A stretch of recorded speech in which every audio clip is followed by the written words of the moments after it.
Yeah. Do do do do do do do do Break do up the do do guitar. do. No, we're live now. It's too late. Okay, that was our intro. Hey guys, welcome to another episode of the Hammer. I'm Toxic, and with me, like always, is Savage, and filling in for Seb, and also on here to talk about some Lizardmen, we have Fox. Yeah. So, how you guys going? Pretty good. I'm pretty excited to be back actually and talk about some fantasy. Watch this video is gonna have our highest views because it always seems like our fantasy ones do. Sure. So, Savage, how you going? Bit tired? Yeah, just a little bit tired. Just a little bit. Okay, so, pretty standard show. We might be missing a few things as kind of rushed to get this together. Mostly the news and rumors is going to be very light now we don't have Seb doing that for us. I can't handle it by myself. So, Seb will be back in 2 weeks, just to clarify, right? yeah. Okay. But yeah. Unless I can dress up as a doctor and override other doctors' orders. And, no, you have to do that. Yeah. No, he is missed.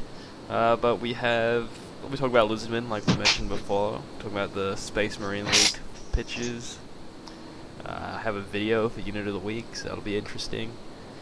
I've got a hobby tip, Shame Hammer. I don't know if we have anything for Shame Hammer yet, so unless something can pop up in the next like half an hour.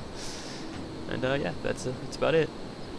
So we'll start like always, and we'll go over what we've done in the hobby in the last week. Rob, you want to go first to this one? Yeah, I've been working on my Samhan Eldar. That's been a lot of fun. You know, I kind of said shamefully 4 more Guardians, and I will have my first actual unit squad that I've completed in about a year. I have been painting this fellow right here since talking about Lizardmen. However, I haven't been able to finish him because I bought 2 Fire Dragon Oranges instead of a Troll Slayer and a Fire Dragon, so... Okay. Savage? Yeah. Yep, okay. Yep. Good job. Well, the one thing you did do this week is that we did kind of agree on getting an HQ and an honor guard done for our companies. So, you agreed Yeah. on getting something done.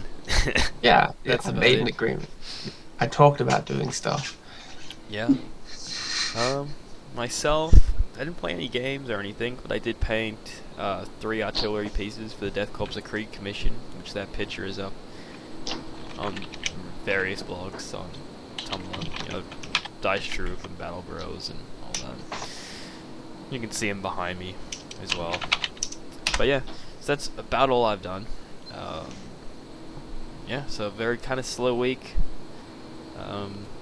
for us, I guess. Well, slow week for me. I mean, Rob, is it a busy week for you to paint that much, or is that just kind of an average? You know, it's weird because last week I had one of those like, oh, I'm terrible at painting, blah blah blah. I should just have Toxic Painting do all my stuff because I'm so bad. But this week I've been coming back with a vengeance. So I've actually been doing pretty well actually. So I'm quite proud of myself. I've been posting pictures as well on the blog if you want to see Roll for Fox. Okay. So next up we have news and rumors, which is, yeah, like I said, it's a light day for news and rumors. So here we go. Black Legion supplement. Apparently that's the cover of the Black Legion supplement. Seb, Savage, and myself have talked about that until there's nothing more to say about it. We've argued and discussed and insulted each other, and we finally came to the conclusion that Black Legion probably doesn't need a supplement. Like, there's enough room to make a supplement, but, you know, one of the other Chaos Legions probably needed a bit more. But there you go, Black Legion supplement it's a thing, and I think it's, 7 days or something like that? I don't know. Seb does the rumors, I just remember what I've kind of read somewhere. He writes them down, I just So next up we have... Oh, that was the wrong button. Next up we have some Space Marine stuff. So you got these guys here. They're Centurions. So I think we're kind of starting with Desert first here, but I think these are the ones that kind of everyone's not too sure about. Personally, I like these ones a lot better than the close combat ones, which I don't have a picture of, unfortunately. They are out there. They're got these big siege breaching drills on the side. So before we go to Fox, I know he's gonna have a lot to say about these. Savage, what do you have to say about these guys? They kind of look like epic models. Yeah. Like the epic titans and stuff. But I don't know. It's gonna be one of them things that, Games Workshop always does, where the pitches are just like to not show the model in the best way until you actually see one in person. Yeah, that's true. That's what most of this stuff, like, you could pose them a lot better. The yellow, I really wish I had a picture of them now, but I didn't think about it. The yellow, like, Imperial Fist, assault looking ones, they look horrible. They're all like in the one pose, standing so stiff. They look like refrigerators or something. And they're all yellow. They're all yellow, yeah. Personally, I don't mind the ones with the guns on them, but that's just... Those ones don't look as bad. Yeah. But because they don't have the stupid sieging drills. But yeah. So Fox, now you have a fair bit to say on these guys. Can I just say my line? Everything is Terminators. Now your power armor is Terminators. Yeah. They're Terminators within your Terminators. You got Terminators in your fast attack slot, apparently.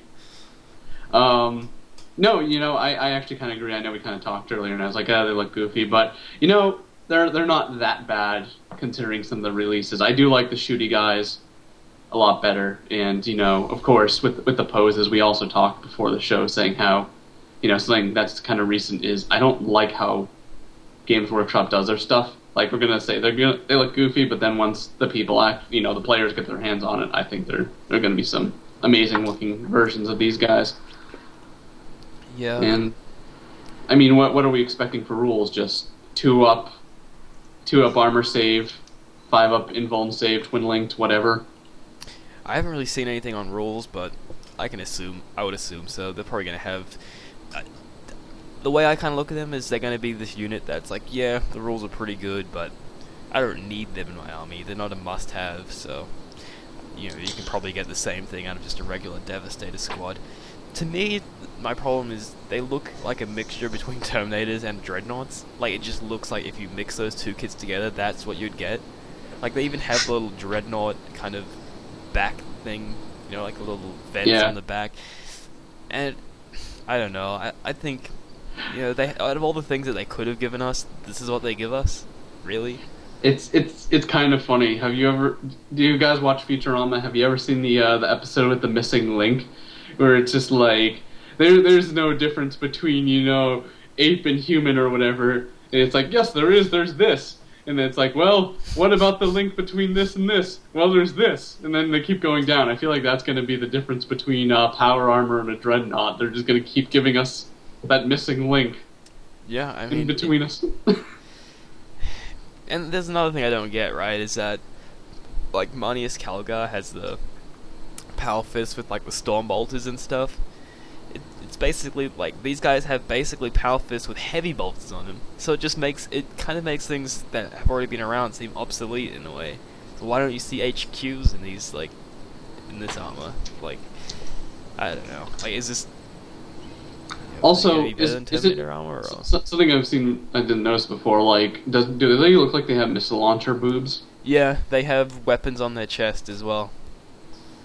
So these guys are basically Tau battlesuits. Let's...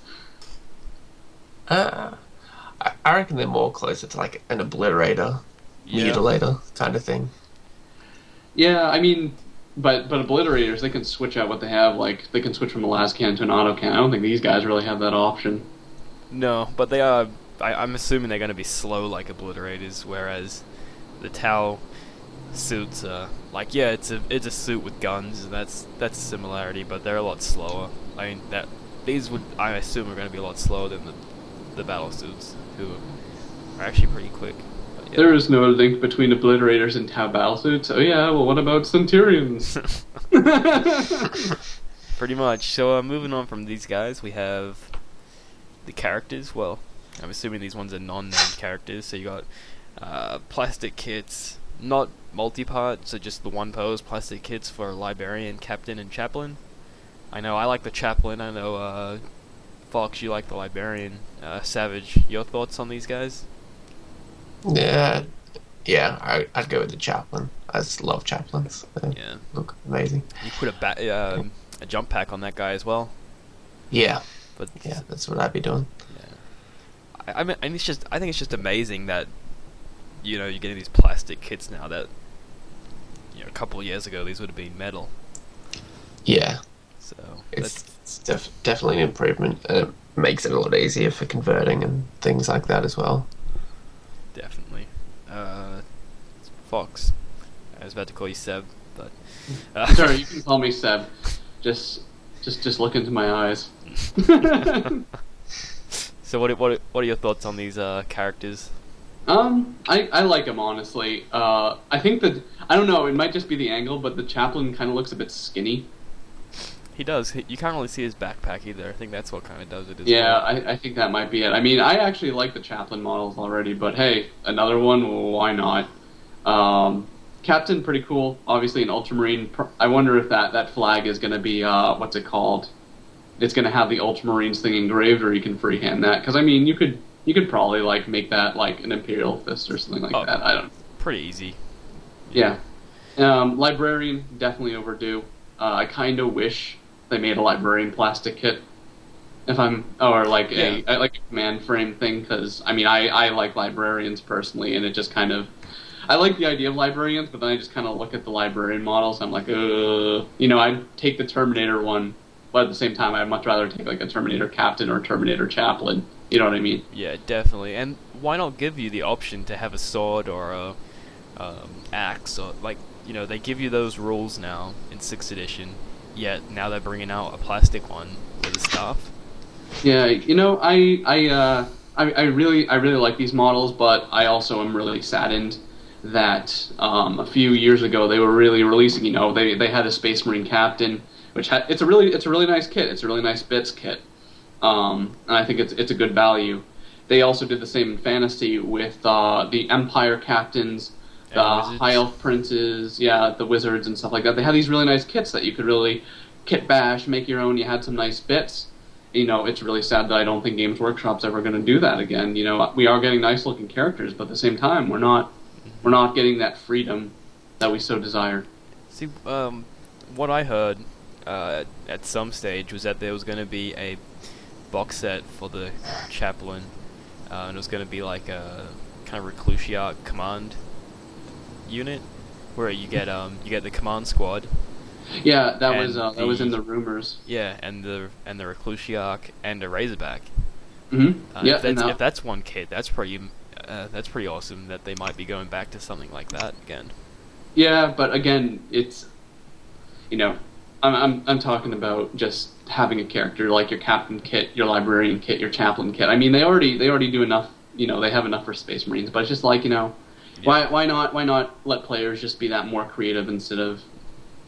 I just meant like going back to when they had when they brought out the troop with the transport box sets. Yeah, my store still has 2 of the Eldar ones, so I'm gonna snag those up $50 for a Falcon and 8 Guardians. Yeah, so like that's kind of cool if they did bring out something with a Chaplain, a command squad, and a Razorback.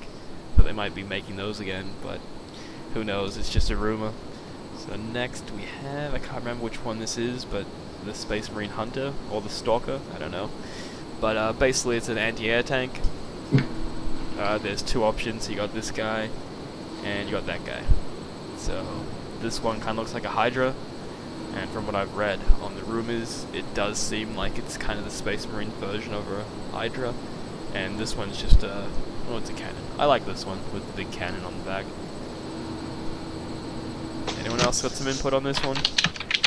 Or the other one? Savage can go first. I've been ranting a bit. I Yeah, Space Marines. Well, it's I don't know.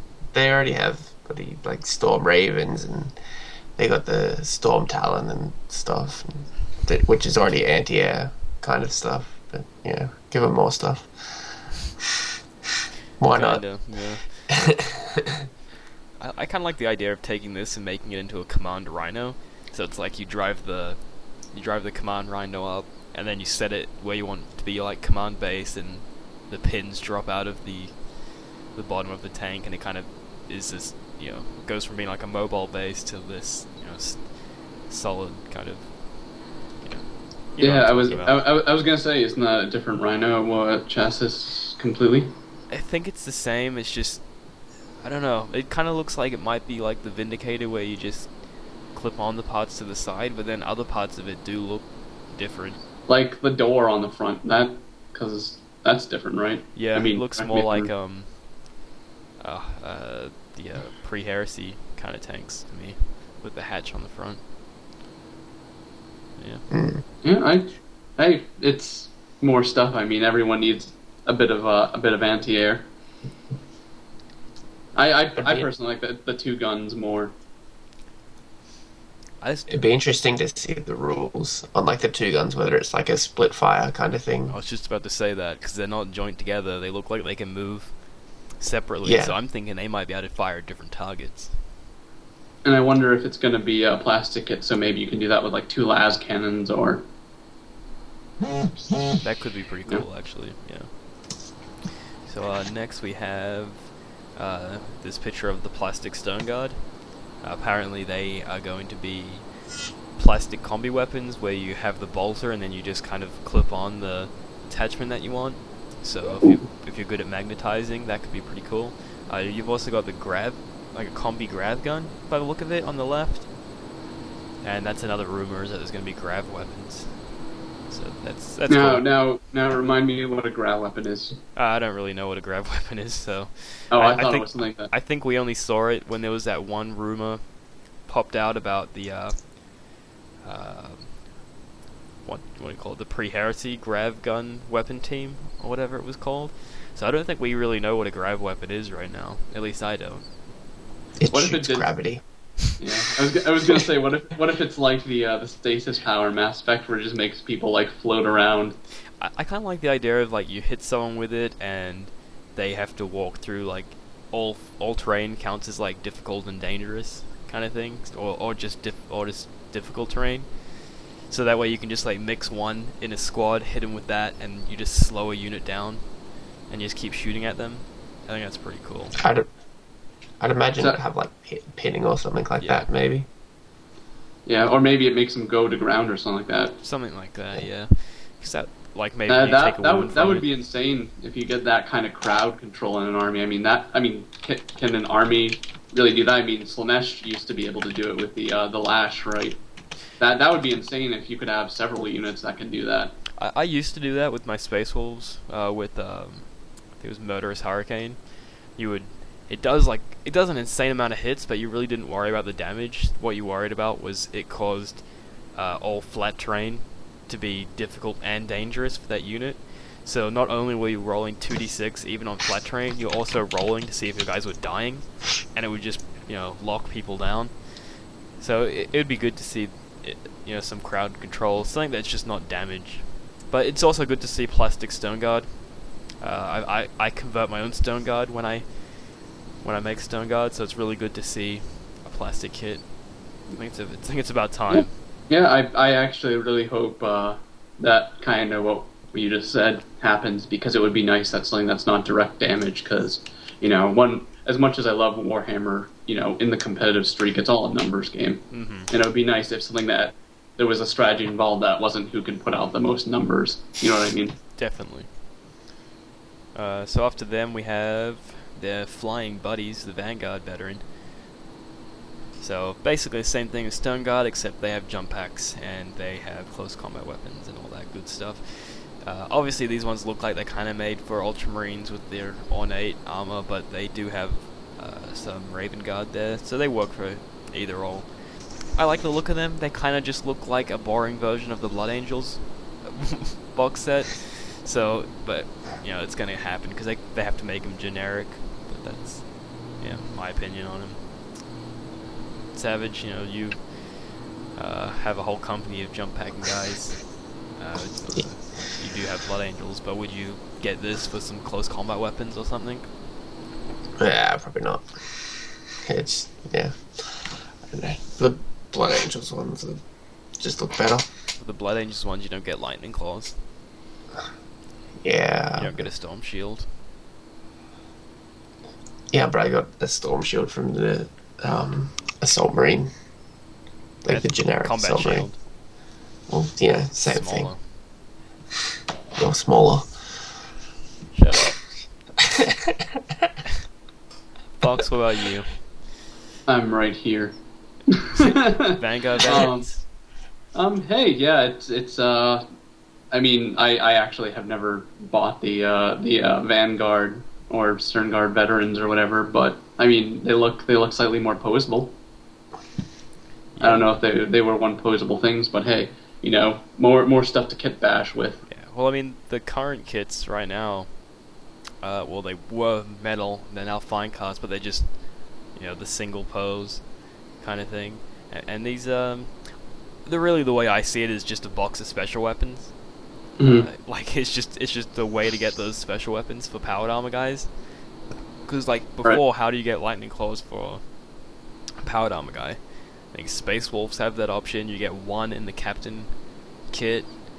I can't really think of any other ways to get lightning claws for powered armor guys. And now, I don't know how many there is, but in the bottom picture, you definitely see 2 sets. So, that's, 2 sets.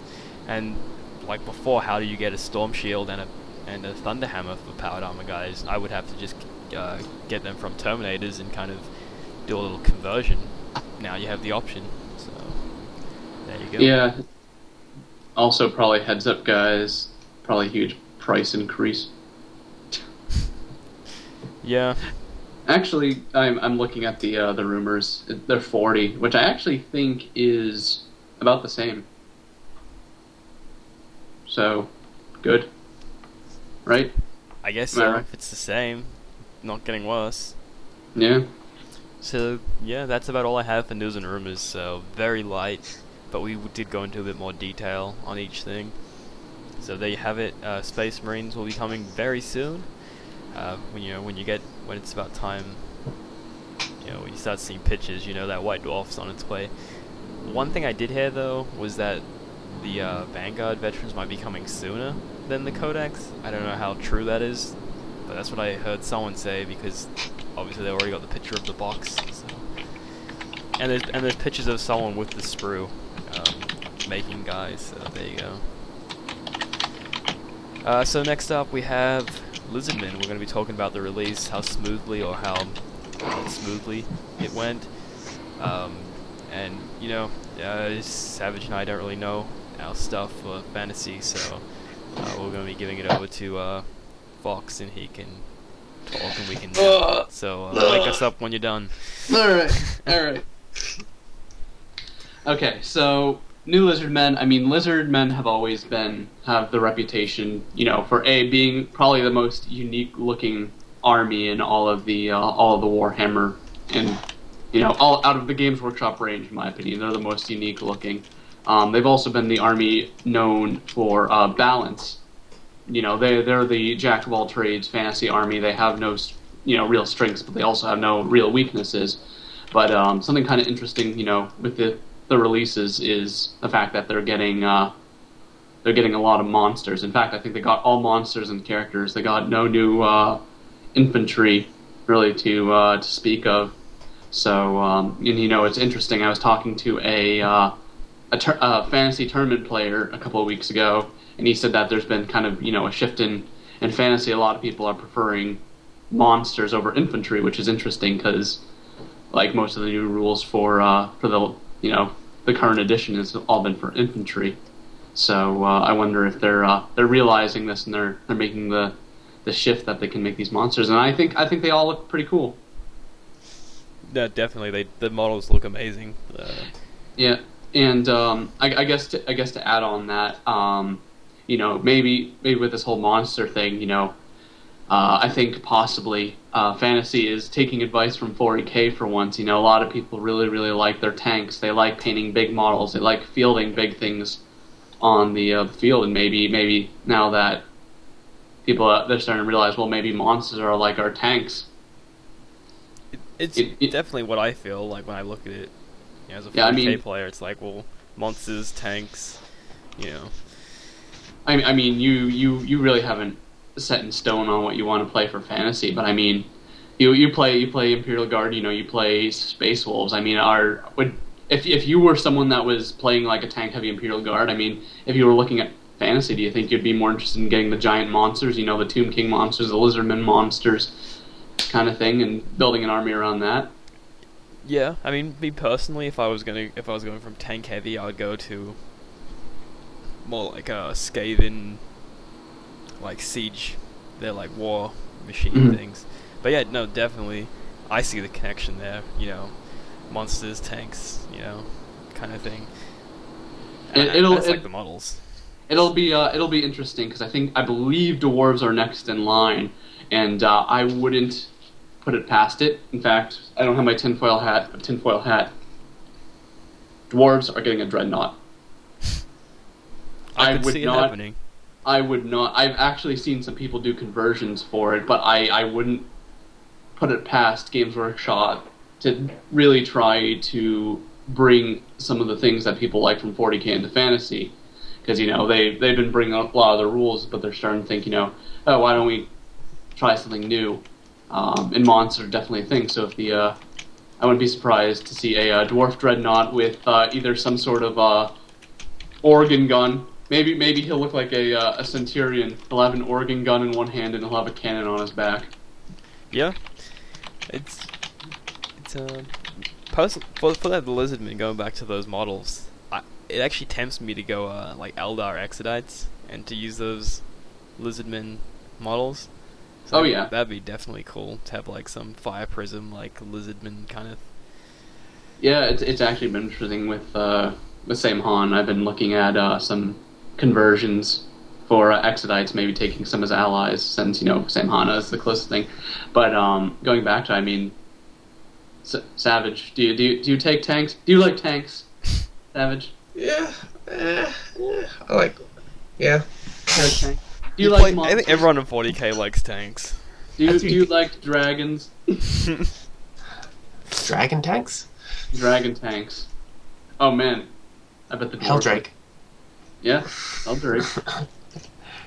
Maybe they're just gonna merge the systems together and just gonna do like a War Machine Hordes thing. You can just cross play fantasy and 40K. That'd be funny. Just in 40K, like times the points value of everything by times 10, and then do like we're gonna play a 500-point game. Here's my army. And then fancy player takes a normal 1,000 points, just boltering them down. But what was I gonna say? I was gonna say something. I was actually gonna say something. No, but I mean, I definitely think. I mean, it's not like fantasy is hurting or anything by any stretch of the imagination. We're still not that played as much, but we definitely still have a strong community, and we're interested. I think people are interested to see what's gonna come next, because we got dwarves that still need to be done, and yeah. I don't know about. I mean, I'm pretty sure you can stretch the imagination to see that fantasy's hurting. I mean, I don't think it is, but I think it's definitely. It's not like it's going to be a discontinued game. I still think it's doing the same. I mean, every single Games Workshop I've been into, the manager has said fantasy is my favorite game.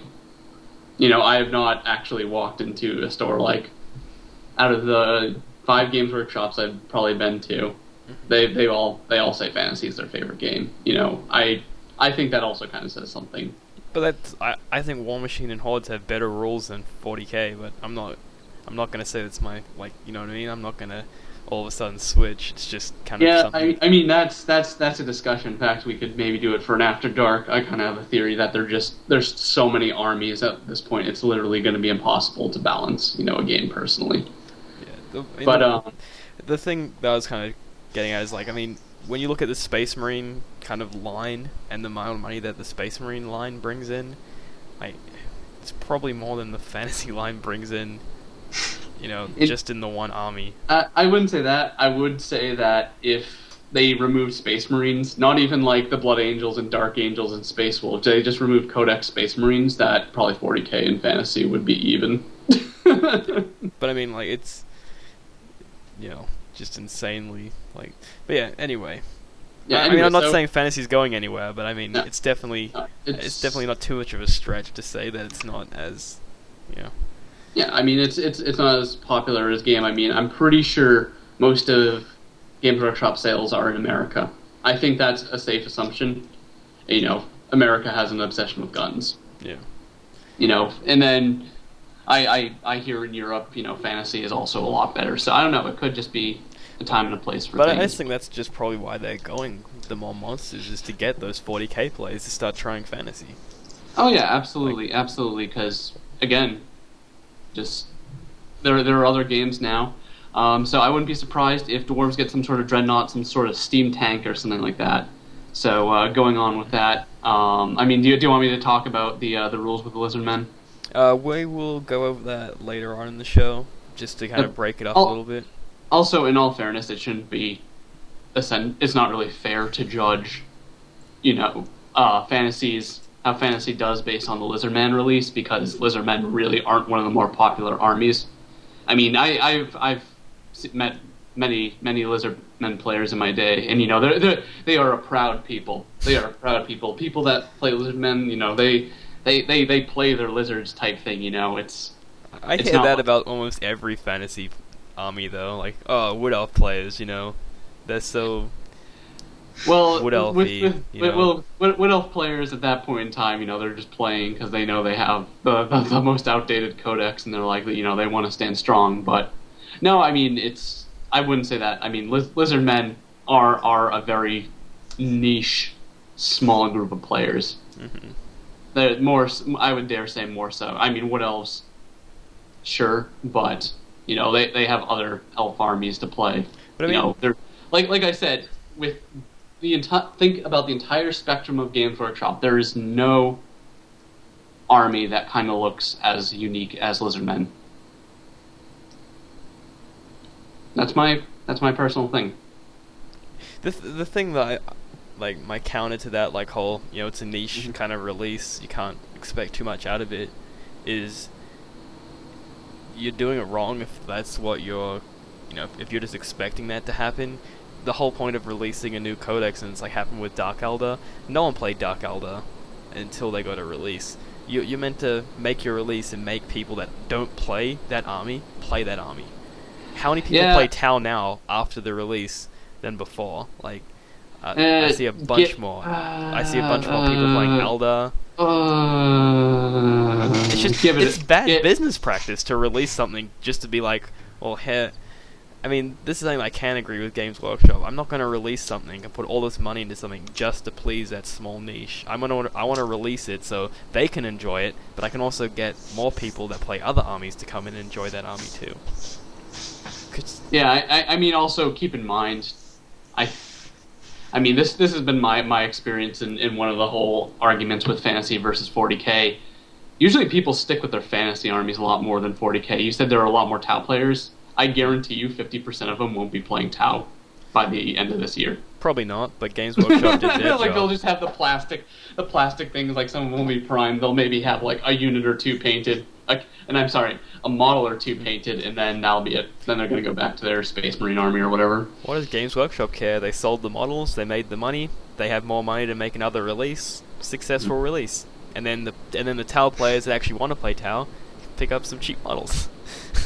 Yeah, I mean, hey, like I said, I've picked up a Lizardman model. I might pick up another one just to paint because they're a lot of fun to paint. I actually think I've had more fun painting this guy than I have in like any other model that I can actually remember, because there's just a lot going on this dude. Nice. There's a lot going on. So I mean, yeah, I think the Lizardmen players are probably happy because, again, they're actually one of the codexes that have been army books that have been updated regularly as well. So there are players. It's just kind of a niche thing.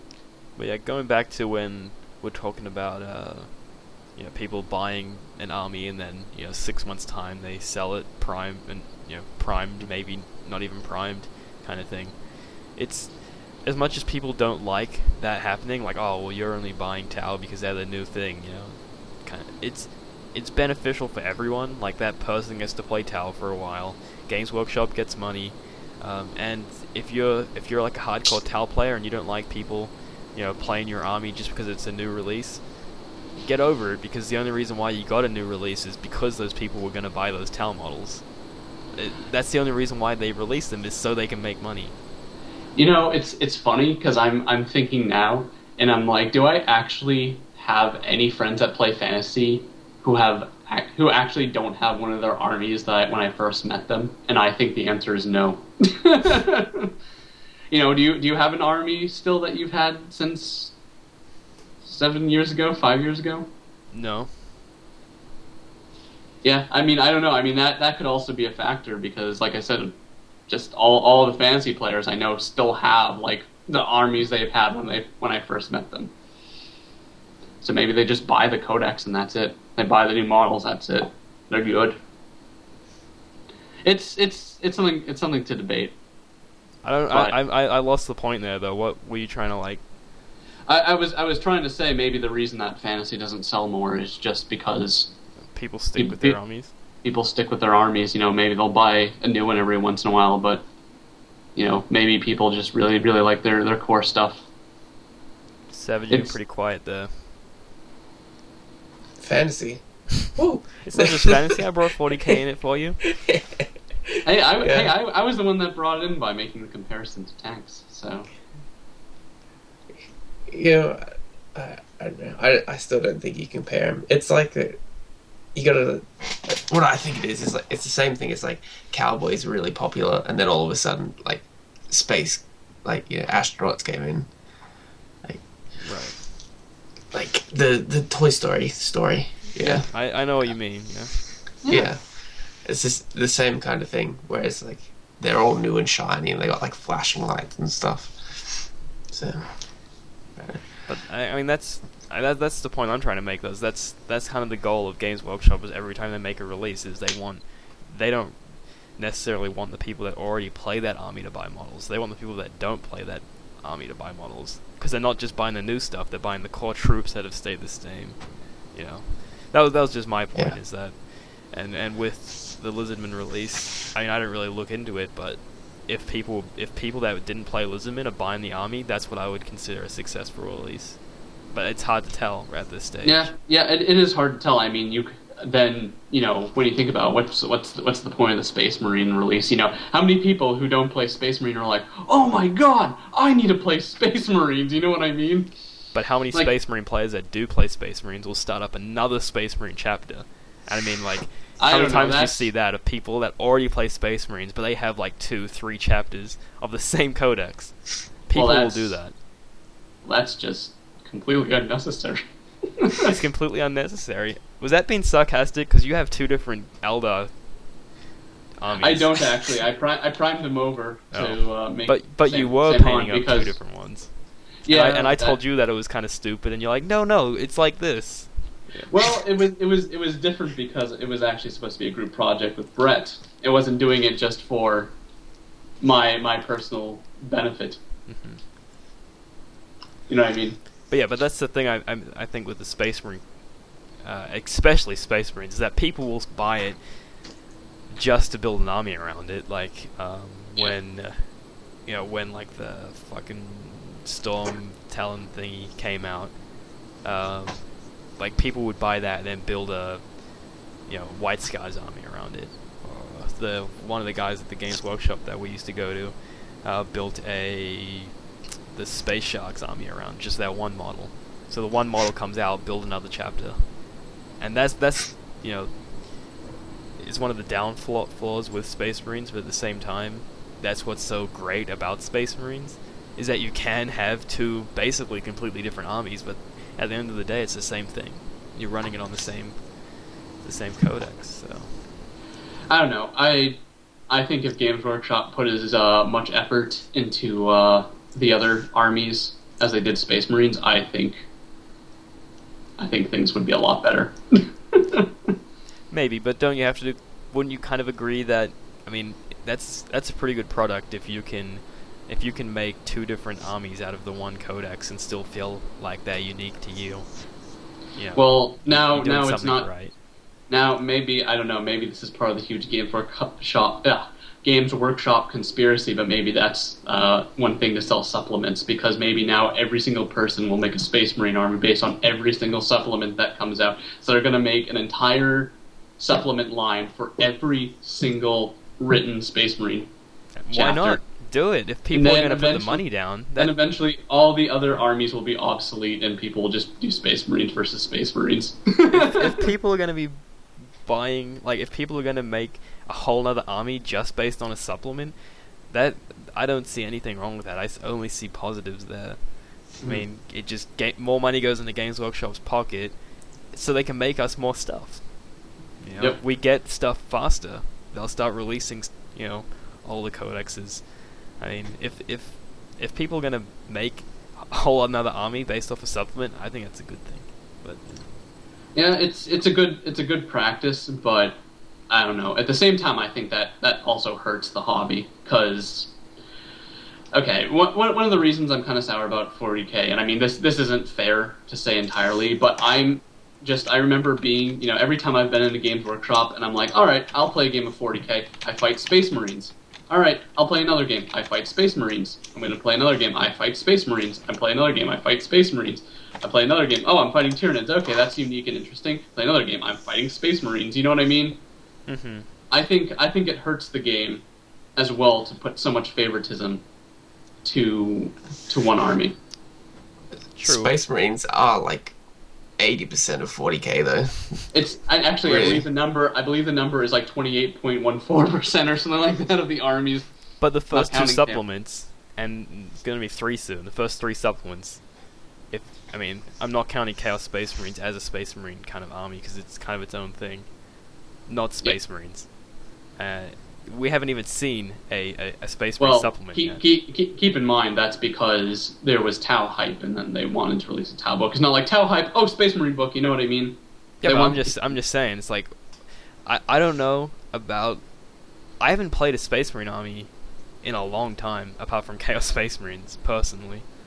Yeah, and when I've gone to my local store, now that, like, Space Marines haven't gotten a release for a while, I do see Tau, Eldar, Chaos a lot more. I see the odd Space Marine army, and it usually loses. I mean, how many people at the Games Workshop store we went to played Imperial Guard? Yeah. I think it really depends on your area as well, and just what people play in your group. Like I said, that it's not entirely fair to say, but it's also kind of funny because ever since I met you, Toxic, you played Dark Angels, Space Wolves, Savage, you played Blood Angels, and Chaos. I mean, Chaos is kind of its own thing. I wouldn't count Chaos among I played the Tyranids space. as well. Yeah, but your whole thing, you did Dark Angels, and then you switched to Space Wolves. Like, you weren't super... In fact, didn't you sell your Tyranid army? It's still with me. It's But that's just what I do. I buy an army and sell it. It's just me. Yeah, you can't judge me on playing Space Marines when I have played every single army in 40K. So yeah, I mean, it's unfair because it's just you look at your options. Like, if you were to draw a random army out of a hat, you're more than likely drawing a power armor army. mm-hmm. And that's counting Chaos. When I say power armor army, I'm gonna include Chaos. I like Space Marines, honestly, and I think if you don't like Space Marines, You can get out. then no, it's true. If you don't like Space Marines, I don't know if 40K is for you, because they're a huge focus of the game. If you don't like Space Marines, then what are you doing here? Play fantasy then. If you just want to play Eldar, go play Elves. If you're that butthurt about Space Marines, don't play a game that is majority about it. He's getting so mad, and I don't know if that's geared towards me slightly, but just to let you know... It's not geared towards you, because you played Space Marines, you have a Dark Angels army, so obviously you don't have a huge... Your problem mustn't be that big about Space Marines if you're going to play a Space Marine army. No, it's not. My honestly, to get to the root of my butt hurt, it's because they're putting so much effort into an army, and I think it kind of unbalances the game when you're going into the store. Because mathematically, chances are you're going to be fighting a power-armored army, with maybe like 1 or 2 differences in their codex in reality. Because we had a talk, like I think a couple of weeks ago, about saying how Dark Angels could just be a supplement. Like, why does it have its own codex? When literally it's based on selecting 3 different characters, changes it. Their Terminators have Twin Link, Twin Link Deep Strike. But that's pretty much it. But I mean, look at it this way, though, right? You have this company that their goal is to make money so they can keep their company, they can grow their company, they can bring more armies out there. If you weren't releasing the Space Marine stuff and getting the revenue from the Space Marine stuff, do you really think that other armies, like when the Dark Eldar got released, that they would even get a release if the Space Marines weren't doing as good as they were? No. They wouldn't. They would not risk that on that Dark Eldar release.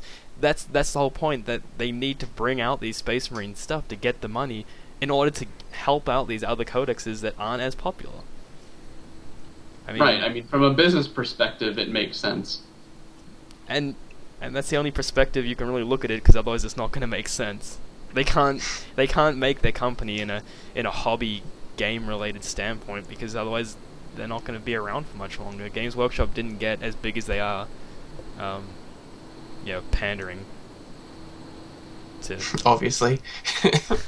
I mean, well, in one part they did, because they pandered to the Space Marines to get the money, but I mean to smaller niche ones. Well, that would be kind of like saying, talking about Lizardmen releases, we're talking about War Machine now. That would be like saying, in War Machine, I mean, Signar, they're a lot of people would say, like, the main characters. That would be like saying they need to release Signar to make Menoth go. You know what I mean? It's completely different. You don't have as many. You've only got 4 original War Machine ones, and if they didn't do so well, you wouldn't get the, what are they called, Retribution of Skyra or whatever. If those ones weren't doing well, you wouldn't have got that. I actually have a theory that there may possibly be an army that will not get a codex this edition. Sisters of Battle. I think, honestly, is it really a necessary army? No. Exactly. Like, people play it because it's the female army. Exactly. Like, I've never actually heard an excuse like, oh, I like using flame templates. You know what I mean? I've never heard someone say that. No, that's absolutely correct. Absolutely correct. If they released, if they actually had a Games Workshop box set of female Imperial Guard, people would just get that. Yeah, I mean, I don't want to sound like a douche, but Sisters of Battle are kind of useless. Like, if they want to bring them back, like, I don't know, make them a supplement for Grey Knights. Bring back the Inquisition. No. I don't even know. Definitely. Or maybe they'll be a supplement for Imperial Guard. Or just a supplement in general, and their only purpose is for taking allies. Yeah. They're just an ally codex kind of thing, an ally supplement. I mean, Savage, do you think that Demons and Chaos being separate is better for Chaos? I mean, Yeah, I do. Because going back to like the 3rd edition codex, it was just so, like, you couldn't tell what it was, whether it was trying to be like Chaos Marines or Chaos like Demons, because it just had like your Bloodletters, Bloodthirster and stuff like that. It's just way too much stuff going on in the one book. See, I like that. I mean, maybe that also is because I'm a huge role-playing guy. I like seeing rules, having to flip back in a page, referring back to that page.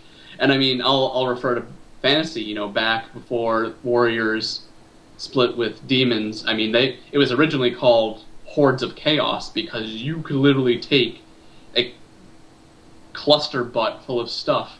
And isn't it a bit weird that Chaos is becoming a bit more organized? It is kind of funny. It's kind of ironic, but what's wrong with the way they do it now with the allies? How you can have just Chaos Space Marines, but if you want to, you can have a Chaos Space Marine army with a huge amount of demons as well. Yeah, but why could you do that when they could be one book, and then you could take Imperial Guard as Traitor Guard and just be even more chaotic rather than this organized chaos? But now you give the demon players, they can just take a demon army. They could take a demon army before. They could take a demon prince, and then they could just take demons. Because I remember, not in the 4th edition codex. You couldn't. In the 3rd edition, you could though. Because I remember 3rd edition. That's so long ago. Now I know, but at the same time, there's still something. That's like that's like we've gone from demons in the same codex, and now demons not being in the codex, and then you're going even further. I don't know. I mean, I tell Brett to go back because I actually have a couple of copies of, because Chaos in 3rd edition was my first 40k, my first real 40k army, and I have to say that's still probably my favorite codex to this day because I actually felt that was the most proper representing of Chaos, and now I just feel like it's split off. It's become too organized. It sounds for like Chaos. It's supposed to be a cluster of Chaos. It's supposed to be the hordes of Chaos, not the respected elite soldier organized discipline of Chaos. And then you can take demons. It sounds like you have a problem with things changing. Like the whole time you're always like going back, like it was better back then. You're a Warhammer hipster. Maybe I am. Yeah, I am. Like, maybe. I liked it when Games Workshop was smaller and they did this stuff. But see, here's the thing: is that I think that the Division of Chaos is the only thing. Like I don't look back and I'm like, man, I'm not reading my Eldar Codex. I'm like, man, I really like the last Eldar Codex better. You know what I mean? Mm-hmm. It just, I don't know. I think the Division of Armies has also kind of. I love how this has become probably the most unorganized episode of the Hammer, but we've just been ranting. But I don't know. I think the separation of armies kind of has hurt the game as well, and I don't even know how we got on that topic. I think it favors the armies though, because like you look back at that old codex and you had like a little bit of Marines and a little bit of demons, compared to now when you've got a whole, like you've got demon engines and stuff, and then you've got like your chariots and stuff like that for demons and stuff. They couldn't do that in the one codex together, otherwise it would just. Yeah, I mean, don't get me wrong. It's a better business decision, but. Because person would look at the 3rd edition codex and be like, oh man, there's all this stuff, but I really just like the power armor guys. Yeah. I'm probably gonna be forced to take the Demon's Quill because add some strategy and stuff like that. It makes sense because again, power armor makes 40k. Mm-hmm. Pure and simple. The fact that they made another power armor army, absolutely smart decision. I just think that Chaos is less chaotic. See, that's I kind of have a problem with like Chaos, because when I think Chaos, I don't even think of the actual meaning Chaos. It's just Chaos is just that's the army that have the spikes on their power armor. That's a little sad to say. But were they ever meant to be like chaotic? Because it was like I mean I remember reading in one of the Horus Heresy books where they're not even the guy like pronounced it like chaos or whatever. And it's like Chaos. But the word isn't even chaos. It's spelt differently. It's not even the word chaos in our definition. So it's just a word. Like I don't even remember them ever saying that the whole point was them to be unorganized and just kind of meh. So you're saying chaos wasn't meant to be chaotic? It's no. I'm just saying it's just kind of weird. Like they don't really say like our goal is just to Maybe we've been. Maybe we've been wrong. Maybe it's pronounced Chouse. Chouse Space Marines. Yeah. I mean I don't know, because the whole theme of kind of just in storytelling in general, and this is the case for fantasy. It was the case of Lord of the Rings. That's the case of 40k. I think it's order versus disorder. I mean, you got the Emperor. His whole thing was to create order, to unite. Chaos was to cause destruction and cause chaos by tearing the world asunder. You know. So what you're saying is that the Imperium won. The Imperium won because the Imperium- they made the Chaos Codex audible. So now Yes. You know what? it's No matter Imperium what- fighting Imperium. They just don't know it yet. Pretty much. I mean, Take off your That goes spikes back and to- look in the mirror. You are me. you are me. Ah! Arnold Schwarzenegger plays Abaddon. Ah! Ah! Oh! Quick, get to the wall, quickly! Grab my hand! Grab my hand! I'd watch that. Oh yeah, I would want. You know what? I just think that if they do make a 40K movie, they should just make every single actor Nicolas Cage and Arnold Schwarzenegger. Okay, so on that note, I think we should probably move off. We're getting to the hour Yeah. mark, What we so- were even talking about, Lizardmen releases. I think it's a success. That's what I should say. I think it was a success. Not a bigger armory. So we'll move on to the Shame Hammer, which I don't think we have anything for. So I guess we're in the Shame Hammer for not having anything shameful. No, Seb had something. Oh, he did. Yeah, the new White Guess what? Scars. Seb said he's not What? in this show. Well, I'm bringing him back. Okay, It's no, Darth go on. Sebius version 2, Electric Boogaloo.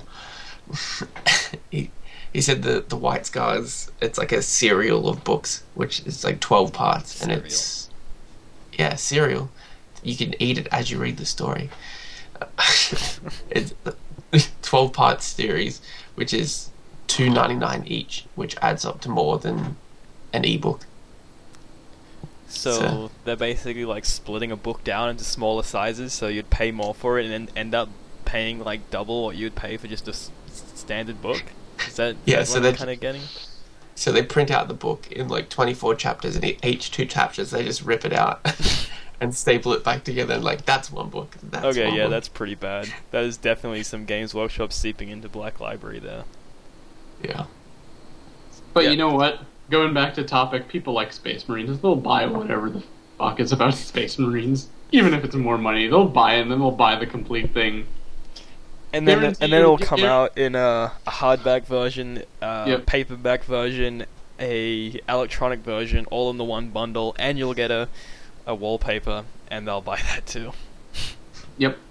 If it was a story about Eldar, they would never do that. So yeah, that's definitely our Shame Hammer this Yeah, week. and I'll put my shame hammer on the one-click Lizardmen collection that's over $1.5 grand, because I mean, you get a lot of cool models, but then you get 10 Temple Guard to protect your wow, I almost said Krogan, and I'm having a brain fart. Whatever the hell they're called. Chad Kroger. Oh my god, it's bothering me. You get 10 Temple Guard to guard the frog thing. I'm just like, what? Your frog So after- psycho thing. Yeah. So after you buy that, you buy 10 more Temple Guard just to make the unit complete. Don't forget the one-click paint collection. So yeah, you're spending $2 grand on an army. Sounds about right though, in the grand scheme of things. So I'm definitely gonna vote the that White Scar book, just because I think the bundle is terrible, but we've talked about that one. I don't know if it's been in the Shame Hammer, but yeah, that White Scar one is pretty bad. So that'll be my vote. Savage. I'm gonna place a bet for the next Shame Hammer when Seb buys the first in the series. Yeah. Like he didn't he already? Because he did a review on it. He did the same thing a couple weeks ago, where he slammed one book, and then the next week he bought it, so he was in the Shame Hammer. So, Yeah. That's funny. But what's your vote for this week? I'll have to go the White Scars. And Fox, you going Lizardmen or are you going White Scars for Shame Hammer? I mean, at this point, it doesn't matter, but Yeah, I'm gonna go with the Lizards, because it's just weird how we got all this stuff and then they didn't even make a unit complete. so White Scars are gonna get hit with our Shame Hammer, and since you're our guest for the episode, your Sir, time to I'm the creator. I'm gonna do my gavel. I'm gonna hang on. okay. moving on, we have Unit of the Week, and this is a video that I was watching, and I just really enjoyed some of the units and armies and stuff that was displayed. So Unit of the Week is actually going to be a video from Games Day Memphis 2013, and it's just some armies that I like the look of, so I thought I'd share it here as Unit of the Week. So here we go.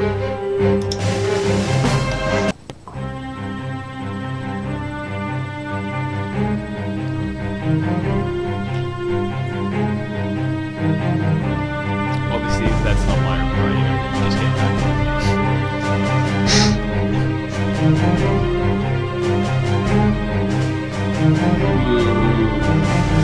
That's nice.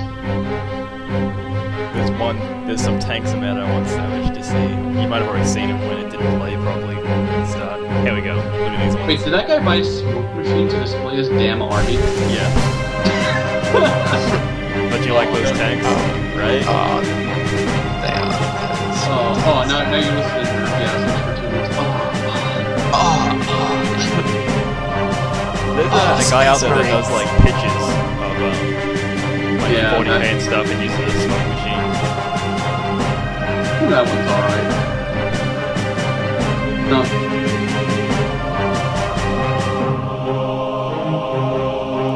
Extreme close up. Whoa!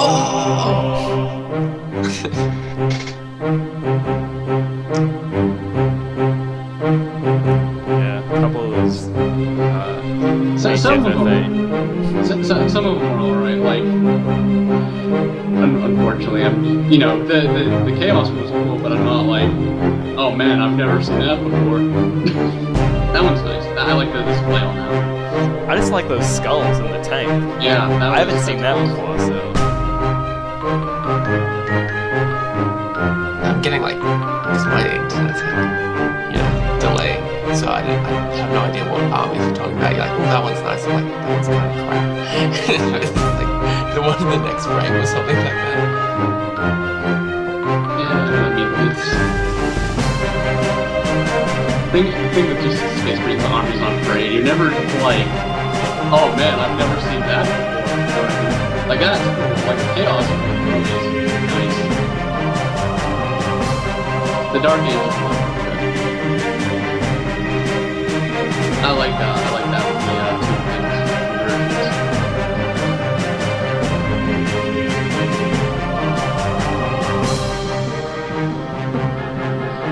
Yellow.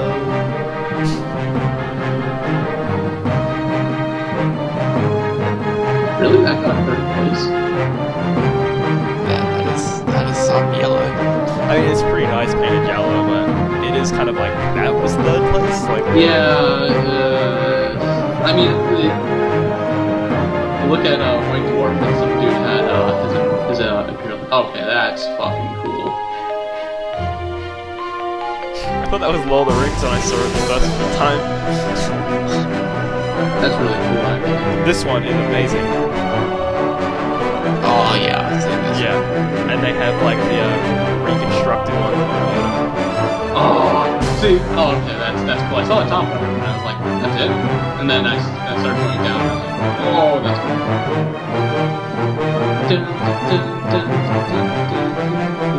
Yeah, it's like the thing that spiral. That's a good job. I don't think that Imperial Fist should have won. I've seen so many better Imperial Fist armies than that. And I'll show my respect and actually the credits play. But hey, good job to anyone who won. Yeah, but that Necron one was something else. That was that was pretty amazing. It almost makes me like forget about how crazy broken Necrons were in 5th edition. But yeah, so hobby tip. I think Fox, you said that you're going to bring one to the table today.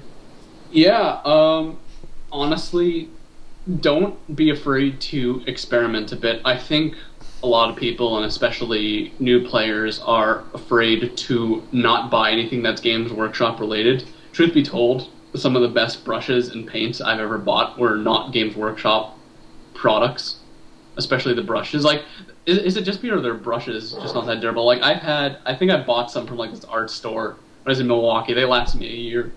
these last Games Workshop brushes maybe lasted me like 3 months. Yeah, I'm not the best person to talk to about that because my Games Workshop brushes last me forever. Like, if I didn't move to America, I would have still had those ones. I left it at Savage's house, so mine last me forever. But I think it really just depends on how your paint style as well. So I'm Yeah, not sure. definitely. But like I said, the hobby tip that I'm going with is don't be afraid to experiment.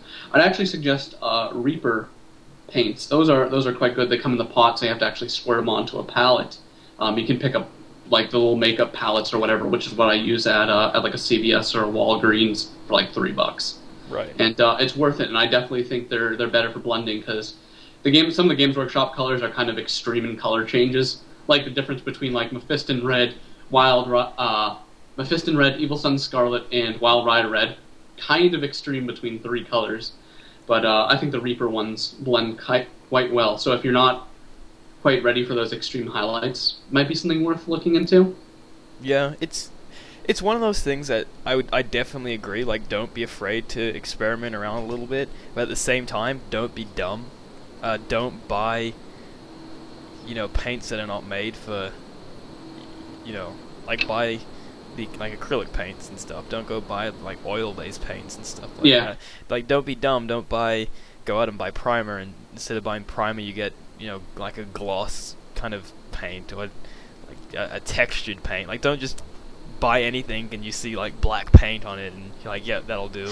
Yeah, it's worth doing some research. Again, this is a social hobby. Like, talk to your fellow hobbyists about it. See what works for them. I'm not saying Games Workshop paints are bad. In fact, something I've been experimenting with and using regularly now is the new glazes. I've been using them on my Guardians. I actually really like them a lot. I mean, I think that if you're doing like extreme highlights, like I probably wouldn't suggest it. I definitely think it makes things look a bit more organic.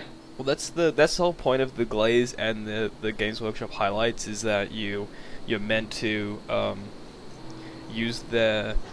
You're not meant to mix their paints together because they have the order that you follow. So you go, your base, your highlight up, and then you put the glaze on, and it puts like a red kind of tint or whatever color you're using on that, and it mixes those highlights together into one kind of thing.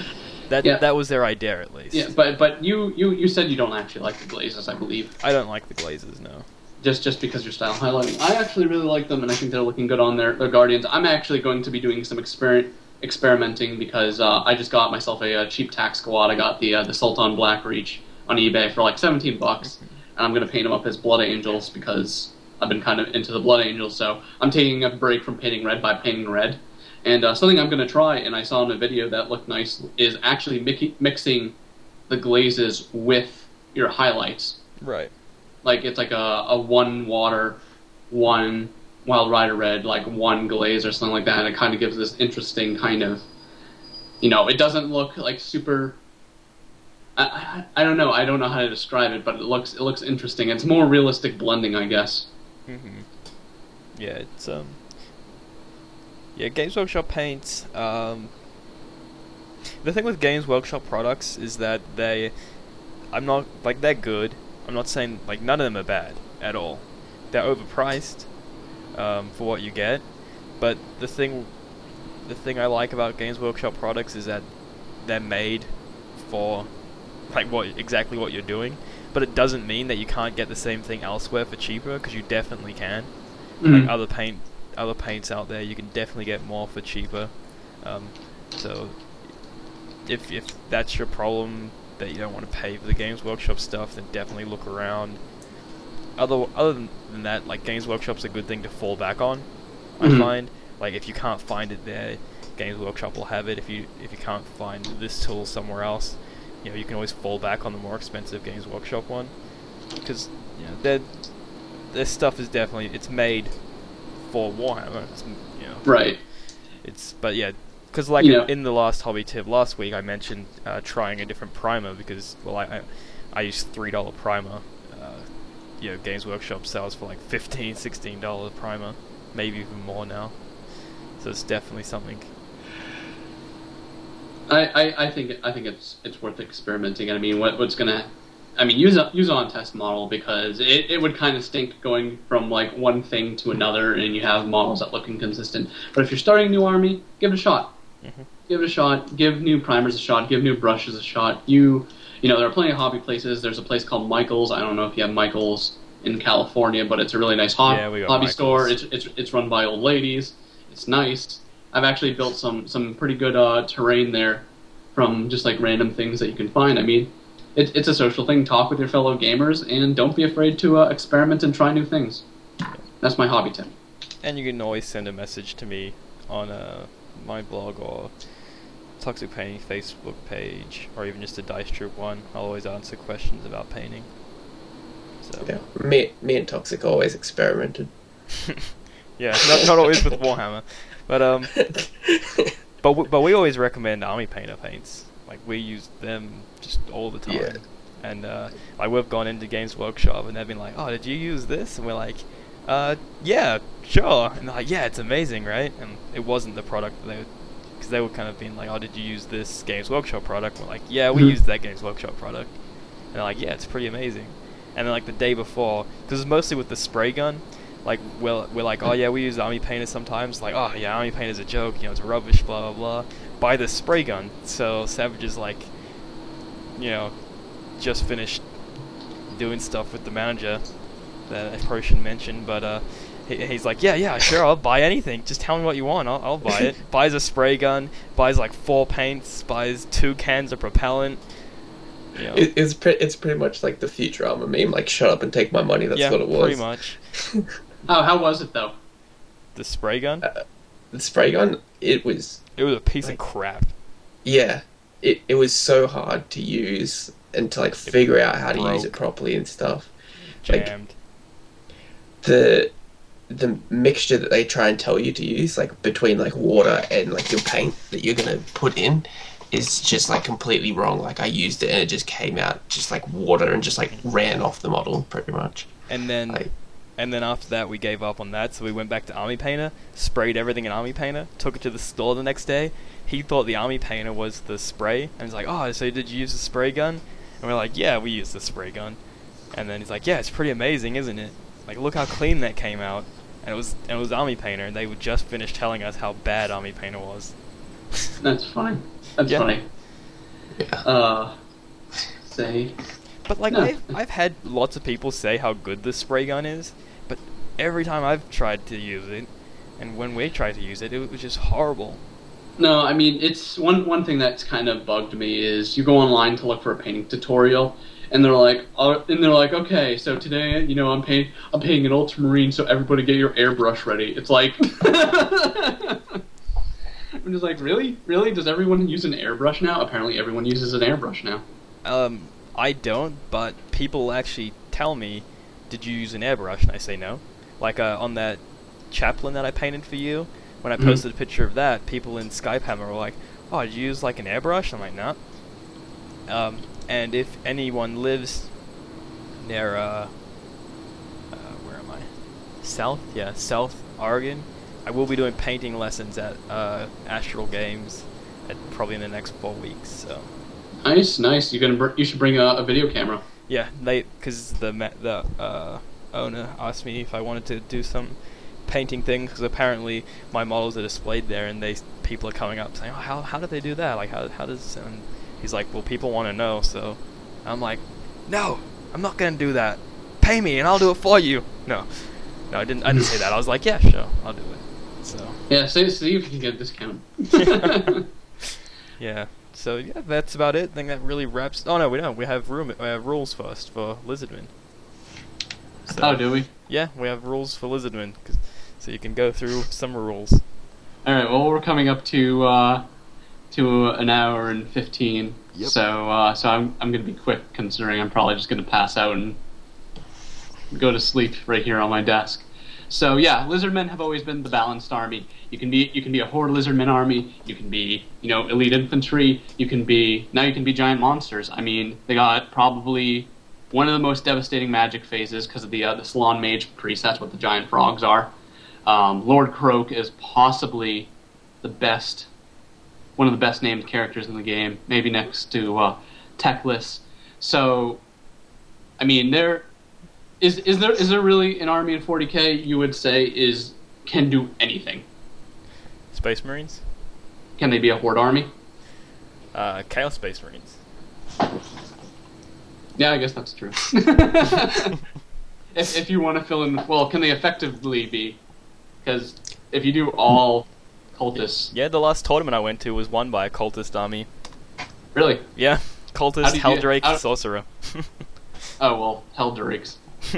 I'm talking about you can take skink priests, take a bunch of skinks, take the skink salamanders or whatever, and you could be effective as taking all Saurus, Temple Guard, all that different stuff. I mean, they're literally they can do whatever they want, and they can be an effective army one way or another.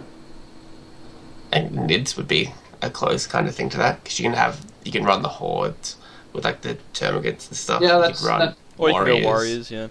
Yeah, that's Imperial that's Guard. actually... You could even do if you go all veterans. Yeah.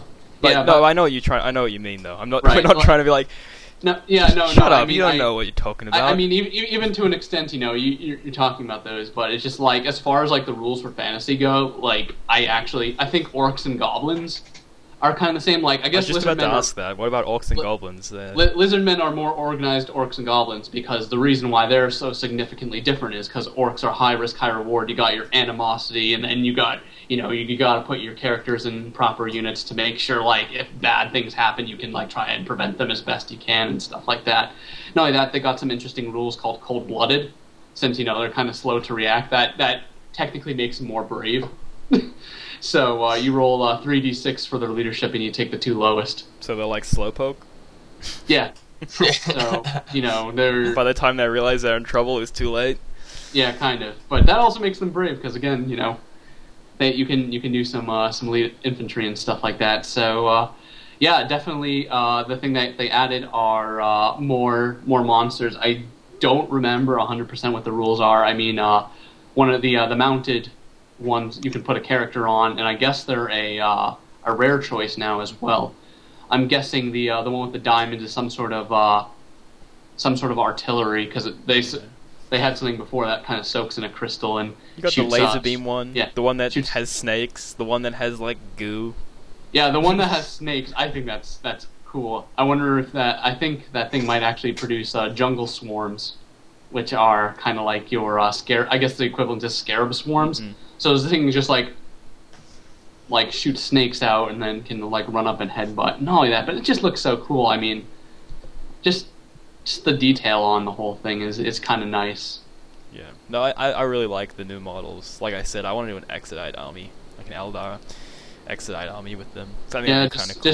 Just replace the skinks with some what else bits. Like you get like your like a lizard or whatever. Then you get like the fire prism cannon and kind of just strap it around it, and then I think that'd be kind of cool. Yeah, I think this makes Lizardmen even more diverse, because I mean they had monsters before. You had your Triceratopses or whatever they're called. They're called Stegodons, which were a rare choice. You had your Croxigar, which were your special choice. But now you got the Bastladons, which now strengthen your special units. And of course, I believe you can still add Croxigar in with your skink units, because one thing that's kind of cool in your formations is, I believe, for like every 10 or 20 skinks, you can put the Croxigar actually in the unit. And when you actually charge someone, the Croxigar go into the front, because it's like the skinks are like, come on, go this way, Croxigar, like, duh, they're kind of going along, but then they're like, oh, enemy, then they're like, oh, and then they charge through, kind of thing, and then the skinks kind of just pick off the stragglers. So I mean, I think Lizardmen are a really, really cool army. I would say they're definitely one of the more interesting ones to play. I mean, I still think High Elves are the ultimate representation of what it is to play a fantasy army, but Lizardmen are definitely in the most unique spectrum. I just put the hammer art up there because I was looking for a picture of what I was talking about before, and I think I found it, so I'll just quickly add it there. There we go. I have it up there. It's an Exodite, Eldar Exodite with the new Lizardmen kit. So when it pops up, you can tell me when it pops up, I guess. Yeah, that's pretty cool. I mean, it's kind of funny. It's like, oh man, all these great Lizardmen releases would be great for my 40k army. Hey, you never. It'll be everyone will see a Lizardman army. Not everyone's gonna see a Exodite army in person. Yeah, I mean, it's like Same Han is supposed to be the quote unquote Exodite army because they're like the closest thing to it. But yeah, that's cool. So is that all the rules that you have? To if just to anyone who's watching this, if you want to start a fantasy army and you want to do something interesting, you want to do something that's a bit different and unique to the game, just pick up Lizardmen. They won't let you down. They're a good, easy army to learn to play too, because you get a bit of everything. Okay, so that kind of just trying to get all my screen regions back up. That kind of wraps up the show, I guess, today with a lot of Lizardmen, a lot of ranting, a lot of Space Marines. So that was the show. So that unnecessarily debate about business practices within Warhammer. What are you gonna do? It was good stuff. It's not like it was a waste of time. So no, we should definitely save it for an after dark. So Fox, you got anything planned for this week? I'm actually going to play my first game with my Eldar. I'm pretty excited. Unfortunately, they're not all complete. But yeah, and I'm gonna hopefully get my first squad done this week. I might take a break from painting red, work on this tack squad I got of Blood Angels. But other than that, that's pretty much it. Okay. Mr. Savage, when are we gonna do another Battle Bros live? I don't know. Whenever. You need to talk to Cheese. Talk to Mr. Cheese and find out when he's available.